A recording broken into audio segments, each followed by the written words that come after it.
কিসের জন্য করছো? তোমারও তো 3টা মেয়ে আছে, তুমি একটা মায়ের কেন এরকম যায় করছো? যে মিথ্যা মামলা দিয়া রিক্সা ড্রাইভারে ছাইরা দিছে, ধ্বংস করছে মাইয়ারে, এটা মিথ্যা মামলা দিয়া পল্লবী থানা দিয়া দিছে বিহারি ক্যাম্পের মানুষরা। এটা কি মিথ্যা মামলা দিয়ে কি কাউ কোনো রিক্সা ড্রাইভারে দিব? ও তো রিক্সা ড্রাইভার না, ওরা হলো মোটর গাড়ি ড্রাইভার। হ্যাঁ, এটা তো মিথ্যা থাকলে এত মানুষকে এত মিডিয়া এখানে যায় কি তথ্য নিত না। কেউ না, এই তো এলাকার মানুষ নেশাখোর আছে, তার নাম তো বলে না, ওর নাম কেন বলছে? আবার ধ্বংস তো করার আর একজনের বাসায় আয় না, তার মধ্যে ফালা দিছে। যদি মারা যেত পুরো তো এরা তো ফাইসে যাইতো। এলাকার বাসায় আমরাও তো বলতাম যে হ্যাঁ তোমরাই করছো এই কামটা, এটা তো ভালো কাম করে না। এরা নেশা করে যা করে, এই ছোট ছোট বাচ্চাদেরকে নিয়ে যায় ধ্বংস করবে, এটা তো ভালো না। সবার তো মেয়ে আছে, আমরা তো ভয়ে এখন আমাদের মেয়েদেরকে বার হতে দিব না। এই ভয়ে দিব, কেউ বার হতে দিব না। এদের উচিত শিক্ষা দেওয়ার একটা দরকার আছে সরকারদের। কে এক একজনের ফাঁসি দিয়ে দিলে এটা শিক্ষা পাইলে আর কোন মাইয়ারে ধ্বংস করতে পারবো না। আমরা এটা তো বিচার চাই। আমরা সবাই ঘুমার মধ্যে রাত 3টার সময় মেয়েরে নিয়ে গেছে, ও যে ওর বাসা ওর পাশের ওয়াশরুম আছে, এই ওয়াশরুমে ও যাইতেছিল, ওখান থেকে ওর মুখ চাইপা নিয়ে গেছে ধৈরা। কেউ জানে না, এই যে বাড়িওয়ালা, সেই বাড়িওয়ালা পর্যন্ত জানে না, ওর বাড়িতে নিয়ে গেছে। যখন মেয়ের এখানে ভাড়াছে, মেয়ে উঠে এসে আমার ভাগ্নিটা শব্দ পায়, মেয়েটা বলছে আমারে বাঁচান। বলে কে রে? ও চিৎকার দিল, কে রে? পরে ওর গুনার ঘরের মানুষ সব আয়া বলছে কে? বলে এই তো লামিয়া আছে। তুমি কেমনি আইছো এখানে? বলে আগে আমারে উদ্ধার করেন, তারপরে আমি সব পাতাম।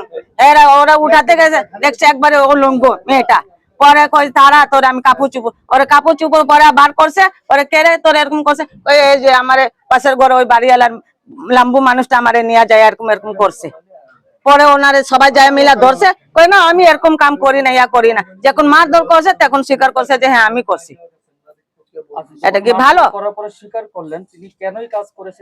কেন করছে এটা তো বলা উচিত ছিল। এটা তো দারোগা পুলিশ ওসিরা না জিজ্ঞাসা করবো যে তুমি এই মাইয়ারে কেন এরকম করছো, কিসের জন্য করছো? তোমারও তো 3টা মেয়ে আছে, তুমি একটা মাইয়ারে কেন এরকম যায় করছো? অনেক জিজ্ঞাসা করলাম কিন্তু সে বলতেছে না কেন করছি।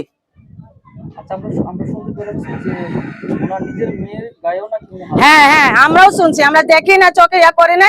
অন্য জায়গা ভাড়া ছিল, ওরা বলছে যে নিজের মেয়েরও গায়ে হাত দিছিল, তার পরিবার থেকে সবসময় ঝগড়া লাগতো, এখনো ঝগড়া লাগছে।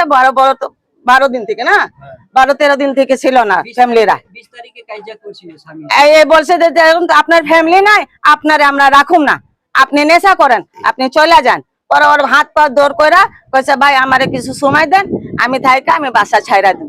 এই বাসা ছাড়বো কি এই মধ্যে এই ঘটনাটা ঘটাই নিছি। মেয়ের ফ্যামিলিরা ভালো না, ওনা তো ভিক্ষা চাইয়া খায়। একবারে গরিব মানুষ এখানে দেয় তো খায় না, তাইলে পায় না। একবারে অচল, তো মারা যাইব, একবারে অচল।